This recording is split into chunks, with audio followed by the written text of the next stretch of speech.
Olá pessoal, tudo bem com vocês? Hoje nós começamos a nossa segunda aula da disciplina de Fundamentos Histórico-Filosóficos da Educação. A ideia hoje é discutirmos um pouquinho sobre a educação no mundo antigo. Este tópico será dividido em duas etapas, das quais a primeira começa agora. Para que você possa entender melhor o conteúdo que vai ser explicado na aula de hoje, sugiro que você faça a leitura das páginas de 30 a 63 do livro História da Educação e da Pedagogia, da professora Maria Lúcia de Arruda Aranha. Este material vai ser disponibilizado logo abaixo deste vídeo.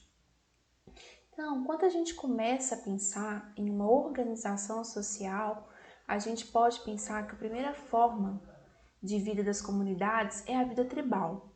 Esse tipo de vida foi comum no período pré-histórico e ele é marcado sobretudo pela ausência de uma forma de escrita sistêmica.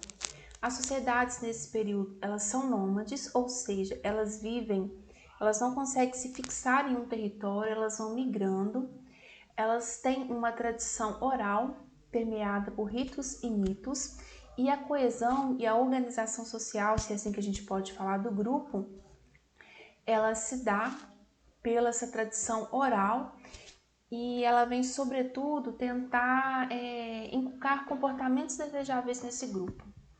Nessa vida tribal, os deuses e o sobrenatural são os responsáveis pela explicação dos principais fenômenos e não existe uma propriedade privada. O que a gente se depara é com uma propriedade coletiva dos meios de produção e com uma sociedade homogênea, ou seja, ainda não temos estabelecida divisão de classes. Então, na vida tribal, a gente pode dizer que há ausência de Estado, de classe, de escrita, de comércio e de escola. Nessas sociedades tribais, as mudanças elas ocorrem bem lentamente e as crianças elas aprendem através da observação do adulto e da imitação dos gestos que são observados tanto nas práticas diárias quanto nos rituais. Então, nesse tipo de sociedade, a aprendizagem se dá para a vida e por meio da vida. Não existe uma instituição ou um sujeito responsável pelas práticas educativas. Nesse tipo de sociedade também, todo o saber e todo o fazer, ele é apropriado pela tribo e é transmitido para todos de forma indistinta.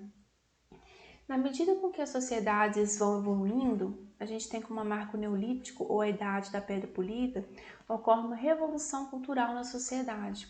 Os povos, eles deixam de ser nômades e passam a ser sedentários, eles conseguem se fixar em determinados territórios e eles começam a fazer uso de alguns utensílios. Por exemplo, no primeiro momento há uso de cerâmica, depois de cobre e bronze. E nesse período também a gente tem os primeiros passos para a invenção de uma escrita. E com a invenção da escrita a gente tem acúmulo de saberes diversos.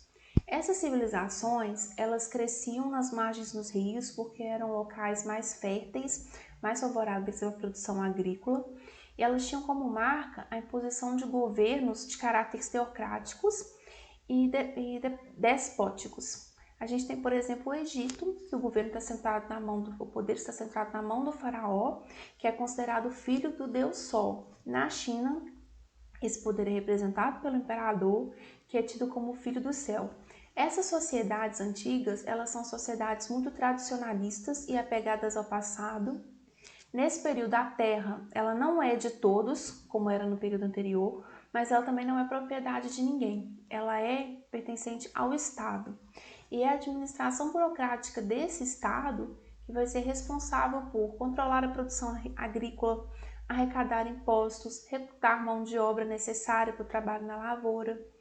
E com essa burocratização da administração, com essas terras que eram de todos passando a pertencer ao Estado, começa a surgir uma minoria privilegiada.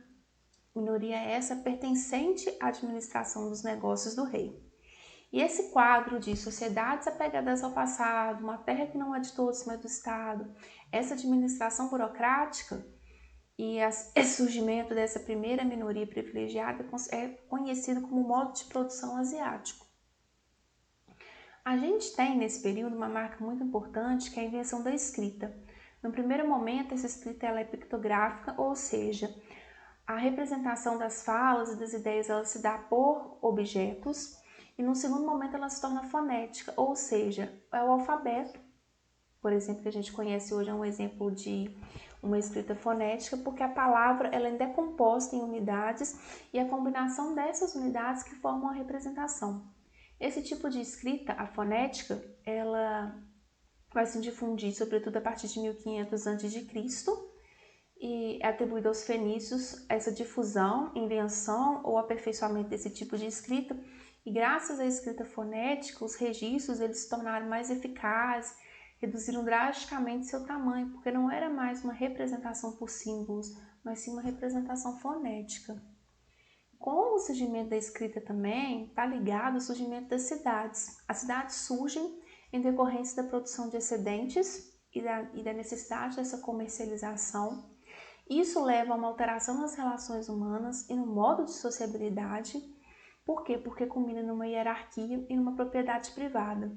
Então, se o saber no período tribal ele era considerado de todos, agora ele se torna privilégio de uma classe dominante. E a escola surge neste contexto como um meio de elitizar o saber e de atender a demanda dessa classe dominante. E a máquina estatal, que funcionava como a gente viu no slide anterior, ela pressupunha uma classe especial de pessoas para administrá-las. E para essas pessoas que trabalhavam com registro, a escrita era imprescindível e com isso o fato de ter esse tipo de escolarização. E acaba que nessas sociedades a gente vê uma segmentação social por gênero e uma segmentação social por localização na pirâmide. Por exemplo, a mulher ela passa a ser confinada ao lar e dependente ao homem. E o homem ele passa a ter acesso a uma vida social que é algo que é negado às mulheres. Se a educação no período tribal ela era igualitária, agora a gente tem, por exemplo, quem vai estudar para saber administrar os bens dos reis. E o estudo sagrado são os filhos dos nobres e dos funcionários do alto escalão. Já a massa da população ela não vai ter acesso a essa educação, ela vai receber uma educação informal que vai ser passada de geração em geração.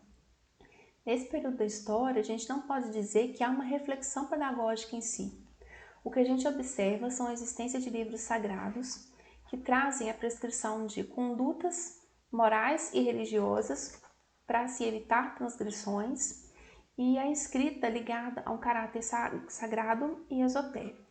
Trago exemplos para vocês de algumas sociedades. Por exemplo, no Egito, a gente vê uma sociedade muito marcada pela influência da religião. Temos a transmissão de um saber técnico, que é cálculo, matemática e engenharia, e de um saber religioso, que é restrito a poucos. As escolas, se é que a gente pode chamar assim, elas atendiam pouco mais de 20 alunos. Elas se davam em templos ou em casas. E o ensino, ele se dava pela repetição constante, pela decoreba, essa repetição mnemônica, se é assim que a gente pode dizer, e para uma leitura em voz alta. E o ensino não é para que se consiga liberdade ou pensamento crítico. É um ensino que vem para curvar e moldar o aluno. A gente tem uma educação para nobreza, que tem uma educação física, no caso de nobreza e guerreiros.